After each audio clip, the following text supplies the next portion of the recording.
It's the World This Week. It's 7 days, 4 Paris-based correspondents, 1 hour, in the company of Erin Zaleski, Paris correspondent for The Daily Beast. Welcome back. Thank you. Good to be here. Nice to see you. Nice to see Julia Wono of Internet Without Borders. Hello.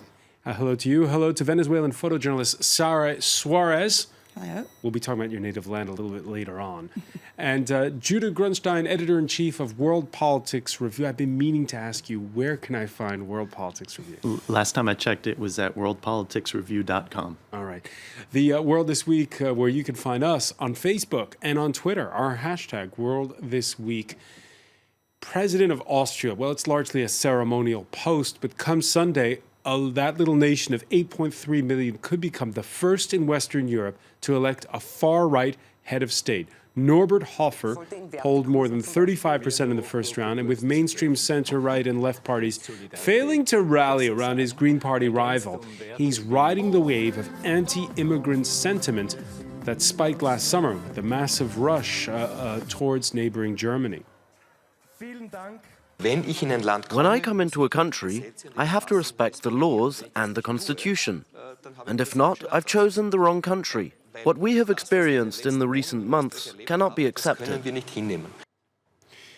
I'll put it to you first, Erin Zaleski. We put the question to viewers, in a way, is this a bigger threat to the EU? Because he has said that he would dissolve Parliament. We could have a far-right president, a far-right chancellor in Austria. Is this a bigger threat to the EU than even a Brexit? I think it could be. I think we mainly need to consider it a factor in various things that are a threat to the EU. We have the Brexit, we have this, and the rise of the far right isn't only taking place in Austria. We have far right party members gaining parliamentary seats in Finland and Norway. We have Marine Le Pen's the National Front here in France. So I think it's definitely a threat. I don't know if it's the biggest threat, but if you look at everything put together, it does become a bit troubling, I would say. Here in France, we have what's called the Republican Front. Whenever there's a far-right candidate, we saw it in the presidential election in 2002, where the left called on its supporters in the second round to vote for the center-right candidate rather than let Jean-Marie Le Pen be elected president. In Austria, our correspondent Anthony Mills was telling us that because the mainstream parties all want to be in a coalition government, they've backed off on backing the Green Party candidate who's running against Mr. Hofer. Yes, and I think it also shows the fragility of the FPO, which is the party which is likely to be elected. I mean, whose president will be probably elected in Austria.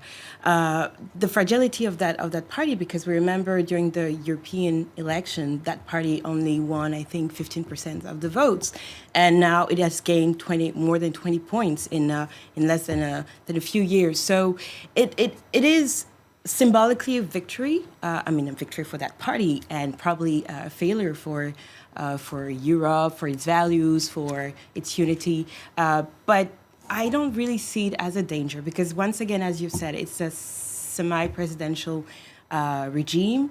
Constitutionally, the president cannot make any decision without the government being backed by the National Assembly. So, although I don't really see how symbolically it's dangerous, but politically I don't really think it's. All right, Hofer does have the power to dissolve Parliament. Critics see him as the puppet, though, of the leader of the FPÖ, Heinz Christian Strache, 46 years old, a dental technician by training, whose group sits with the French far-right in the European Parliament, who earlier this month, for instance, told Italian daily newspaper La Repubblica he wants a referendum to ask German-speaking South Tyroleans if they want to break off from Italy and rejoin Austria, as was the case before World War I. Is this a threat for European values or not, this presidential election? The proof, once again, to never trust dentists. But no, I think it's symbolically, it's obviously another grain of sand that's gathering. Austria has a history in the past of a far-right party actually being in government.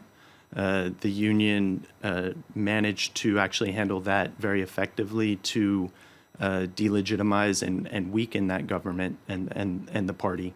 Austria doesn't have a huge amount of weight in Europe, so it's not the same kind of threat, for instance, as the National Front here in France, where France is actually a central power. The big problem is that it's part of this trend where you have voters very clearly expressing their dissatisfaction with the establishment, with the established parties, in this case, the center-left and the center-right.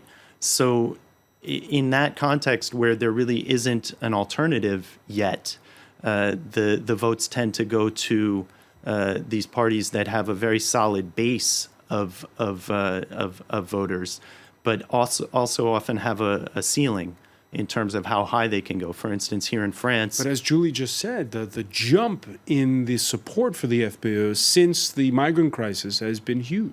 Sure, and even there it's somewhat contradictory because none of the migrants and none of the refugees wanted to stay in Austria. They all wanted to move onward, and they all did. Austria in some ways doesn't really have a lot of the problems that the other European countries have that are experiencing this kind of resurgence of the far right. Obviously, it's troubling because there is this reflexive nationalist fallback in these kind of times, but I think it's manageable. And the big danger is that in the past, when the far right did manage to enter the government in Austria, it was at a time when that was an exception. Right now, the big danger is that it could sort of sanitize the idea of the far right in government, and therefore become a reference point for parties in other parts of Europe, particularly here in France, to say, see, it's not that dangerous, we can be trusted. So in that sense, it represents a potential danger, but certainly not of the same order of magnitude of a Brexit, for instance. All right, we're getting a whiff of that kick the bums out sentiment on the hashtag world this week. One viewer saying, we can only hope Austria will elect a far-right head of state. Time to end the cowardly socialist ruin of Europe. Let me ask you, Sara Suarez, because the president of the European Commission, Jean-Claude Juncker, has weighed in on Austria's presidential election. He's endorsing the Green Party candidate against the far-right candidate. Is that a good thing to be hearing from the Commission president on a national election? Well, it's complicated because they're supposed to have a certain neutrality also for political reasons. What it shows for me, the situation in this country is that the political parties are not anymore doing the job they were supposed to do. And to have the possible picture of the same situation that we had in France with Jean-Marie Le Pen at the time looks impossible there because they don't manage to agree on something and help the Green candidate to get in power. They're not going to support him. So it shows that we have big problems in Europe to put ourselves together and try to solve the situations. Then I don't know if it's really a complicated problem to have a right, because they will have the right in power. They will have to show that what they're proposing is manageable, and they can do that. And that's not really so easy to. Well, they're talking about a strong obtain. anti-immigration platform. They're talking about closer ties with Hungary, with the countries of from Central Europe that are strongly anti-immigrant, anti-refugee at this particular point in time. That's something that the card of the refugees is the easy card that everybody's using to do politics today, and that's a shame for politicians that they can find real arguments on the needs of the people of their countries to really try to solve the real problems. And as Judah was saying, the refugees are not even staying there. So what that is the fear, is playing with the fear of people. All Europe has been flirting with the extreme right since a few years. This will be maybe the first time they're getting in power. I hope not, but we'll see what they can Hofer finally has also do. hinted that he would expand the presidential powers. Say he's made statements, the country will be really surprised to see what a president can actually do here. So there has been hints that he would be more than just a figurehead. Yes, that would be a huge test for the Austrian democracy. And on Juncker jumping in the local Austrian context, I think it's probably in terms of politics and diplomatically, probably shouldn't have done it. But symbolically, it's important that the EU jumps in, because I think what this type of parties also show of the EU is that the organization has probably not been able to unite people on just not only on issues of economics or finances, but uniting people on values, on symbols, on brotherhood. I mean, what initially the founders of the EU were hoping for the continent. So it's probably also a way to warn the EU that, well, if probably the institutions that you represent and in which people do not trust anymore and are ready to leave, probably in the UK and probably elsewhere, well, it's probably a time for an introspection. And all right, Jean-Claude Juncker weighing in on Austria's election. We also heard this week the president of the European Council, Donald Tusk, weighing in on remarks out of Britain. We're 1 month and 3 days away from that Brexit referendum, and the former mayor of London, Boris Johnson, saying Napoleon, Hitler, various people tried this out and ends tragically. The EU is an attempt to do this by different methods. He is accusing Brussels of having Hitler-like ambitions. And that has made various anti-Brexiters jump. Is that going too far, Aaron Zaleski, those remarks? My question is, what is it with the British politicians and the comparisons with the Third Reich? Didn't we have Livingston a few weeks ago saying something, not along those lines, he said something about Hitler was in fact a Zionist. He said some other wonky comment. And then we have Johnson comparing the EU to Hitler. I mean, of course, it's ridiculous. And it's also, I think, politicians need to be very careful when they bring up Hitler into any debate, I think. Boris Johnson, let's recall, he used to be the Daily Telegraph's correspondent in Brussels, so he knows Brussels doesn't have Hitler-like ambitions. Sure, of course. I mean, again, he when he said Hitler, I don't even know if he said Hitler-like ambitions. I mean, in all fairness, what he was saying was this idea of a unified state in Europe. Historically, there were people who tried it under whether empire or. It's obviously a provocative statement. It's obviously incredibly insensitive. I don't think will he get mileage out of it, or will it backfire? Well, that I don't know. I mean, the thing is that on one side in Great Britain, there has been like this very deep and profound hostility toward the European Union among the Tories, especially. Even when Europe was going very well, so there's a tendency to say, okay, he's just expressing that. At the same time, it seems like he's being extremely opportunistic at a time when the Prime Minister David Cameron is fighting to keep Britain in the European Union. He's staking out this position that contrasts him with Cameron. It sets him up to maybe challenge Cameron for leadership of the Tory party.